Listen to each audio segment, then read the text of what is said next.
नमस्कार मिर्ची, आप देख रहे हैं जन संदेश टाइम्स। हमारी नई संसद बनकर तैयार है, लेकिन फीता काटने पर रार है। 28 मई की तारीख मुकर्रर है। इसी दिन वीर सावरकर का जन्मदिन है, जिसे मौजूदा राजनीति ने सबसे विवादास्पद ऐतिहासिक शख्सियत का दर्जा दे दिया है। इसलिए नई संसद की उद्घाटन की तारीख भी विवादों में है। पर विवाद की तह में नरेंद्र मोदी आ गए हैं। कोई कह रहा है कि सेंट्रल विस्टा की जरूरत क्या थी, तो कोई पूछ रहा है कि प्रधानमंत्री लोकतंत्र के मंदिर का उद्घाटन कैसे कर सकते हैं। सवाल की अगुवाई राहुल गांधी ने की और आज 19 पार्टियां उनके साथ हैं। एक ही आवाज बुलंद है, बाइकॉट बाइकॉट बाइकॉट। विपक्ष की मांग है कि राष्ट्रपति द्रौपदी मुर्मू से नई संसद का फीता कटवाया जाए, क्योंकि वो संविधान की संरक्षक हैं।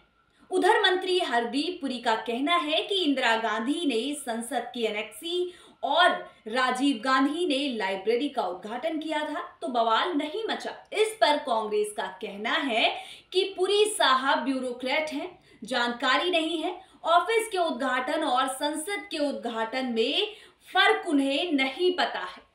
माहौल संभालने के लिए अमित शाह यानी गृह मंत्री अमित शाह ने खुद मोर्चा संभाला और प्रेस कॉन्फ्रेंस के लिए बैठ गए।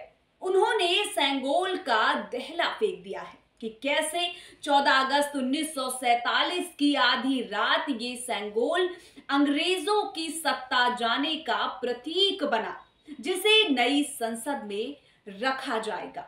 इसके बाद अब चर्चा हो रही है कि अगर कांग्रेस ने इस कार्यक्रम में हिस्सा नहीं लिया तो ये नेहरू का अपमान होगा। जी हां, मोदी सरकार ने तो मंत्रियों की फौज उतार दी है। इन सब विवादों के बीच राष्ट्रपति द्रौपदी मुर्मू झारखंड हाई कोर्ट के नए भवन का उद्घाटन कर रही हैं। मोदी राज में उद्घाटन का स्तर बदलना जरूरी है। मैं ये नहीं कह रही कि स्तर गिरा है, लेकिन वंदे भारत से लेकर यूपी के मेडिकल कॉलेज, एयरपोर्ट और देश भर के नए रेलवे स्टेशनों का उद्घाटन भी प्रधानमंत्री नरेंद्र मोदी खुद कर रहे हैं। मुझे पिछले साल हैरत तब हुई जब सीबीएसई बोर्ड के रिजल्ट भी केंद्रीय शिक्षा मंत्री ने जारी किए। पहले सीबीएसई दफ्तर में चेयरमैन ये काम करते थे। इसमें कोई शक नहीं कि प्रधानमंत्री चुनी हुई सरकार के मुखिया हैं। सरकार की उपलब्धियों का श्रेय ले सकते हैं, हमारे टैक्स के पैसे से बनी इमारत का उद्घाटन कर सकते हैं। फीता काटने की परंपरा पुरानी रही है। आपको बता दें कि इसके लिए तो बनकर तैयार सड़कें भी उपयुक्त उद्घाटनकर्ता के इंतजार में पुरानी हो जाती हैं। हम ऐसी संस्कृति का हिस्सा हैं। आपको बता दें कि हम ऐसी कार्य संस्कृति का हिस्सा हैं, हमें इससे हैरत नहीं होती। कैसे होगी जब सरकार के मंत्री मनमसोस कर रह जाते होंगे, तो हम क्या चीज हैं। और मोदी का मंत्र रहा है कि वो सिर्फ शिलान्यास नहीं, उद्घाटन भी करते हैं। सेंट्रल विस्टा का शिलान्यास भी उन्होंने ही किया। अगर राष्ट्रपति पद की मर्यादा से इतना प्यार होता तो द्रौपदी मुर्मू के चुनाव के समय जो हुआ वो नहीं हुआ होता। कांग्रेस के नेताओं ने द्रौपदी मुर्मू को चमचा तक कह दिया था। एक नेता ने बुरी फिलॉसफी का नेतृत्व करने वाली बता दिया। वहीं दूसरी ओर बीजेपी ने राजनीतिक फायदा उठाने के लिए इसे आदिवासी समाज के लिए नीची सोच का नतीजा बताया। अब अगर भाजपा पहली आदिवासी महिला को राष्ट्रपति बनाकर गौरव हासिल कर रही थी, तो संसद भवन का उद्घाटन भी उन्हीं के कर कमलों से करा देती। इससे गौरव में 4 चांद लग जाता।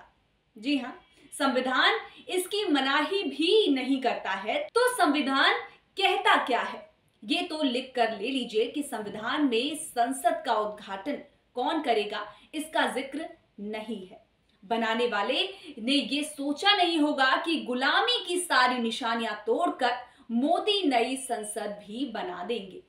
फिर भी संविधान में कई प्रावधान हैं जिसमें प्रधानमंत्री और राष्ट्रपति की भूमिका का अंदाजा लगता है। तो आइए जानते हैं क्या कहता है संविधान।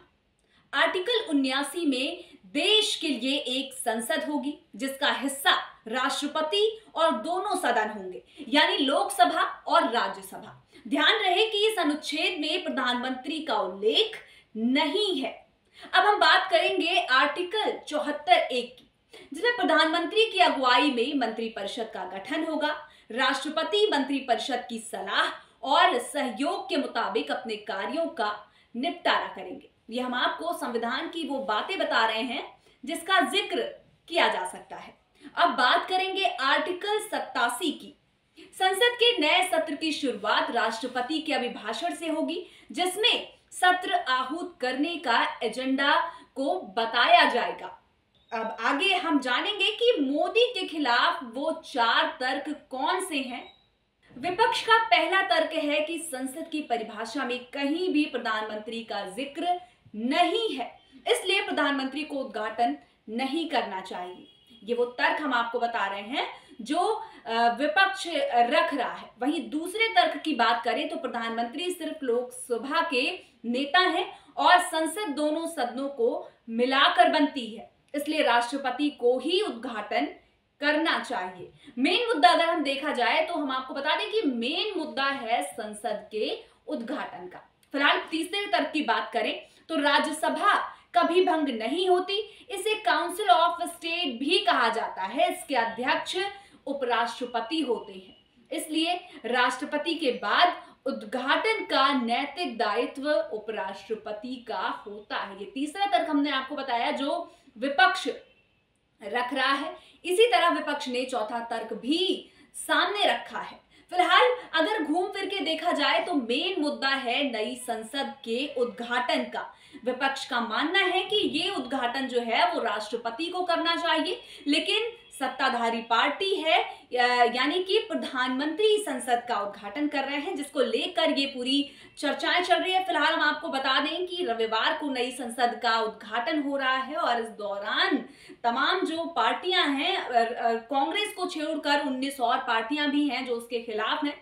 फिलहाल आपको बता दें कि इस संसद के उद्घाटन के दौरान क्या कुछ खास होने वाला है, ये भी हम आपको जरूर बताएंगे। तब तक के लिए हमारे साथ बने रहिए और देखते रहिए जनसंदेश टाइम्स।